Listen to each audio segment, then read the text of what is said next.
साथ सिमरन। आईएमडी ने एक बार फिर से अलर्ट जारी किया है, जब मौसम के करवट जाने की उम्मीद जताई जा रही है और इसमें बंगाल की खाड़ी में एक गहन डिप्रेशन का क्षेत्र निर्मित हुआ है, जिसके बाद गुजरात, राजस्थान, मध्य प्रदेश सहित कई राज्यों में बारिश का अलर्ट जारी कर दिया गया है। उत्तराखंड, हिमाचल प्रदेश में बर्फबारी की संभावना जताई गई है। वहीं आईएमडी ने जारी करते हुए 9 और 10 मार्च को उत्तराखंड के कई जगह पर हल्का और मध्यम दर्जे की बारिश का पूर्वानुमान जताया है और इसके साथ ही साथ हिमाचल के कुछ क्षेत्रों के साथ उत्तराखंड और पर्वतीय राज्यों में भी वज्रपात और बिजली गिरने की संभावना जताई गई है। बंगाल की खाड़ी में बने डिप्रेशन की वजह से गुजरात, राजस्थान, एमपी में भी बारिश की संभावना बन रही है।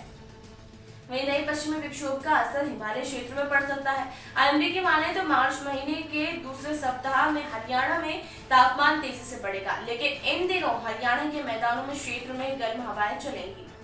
तो ये थी अब तक की जानकारी। लगातार हर खबर से खुद को अपडेट रखने के लिए बने हमारे साथ वॉइस ऑफ इंडिया की और वॉइस ऑफ एमपी पर शुक्रिया।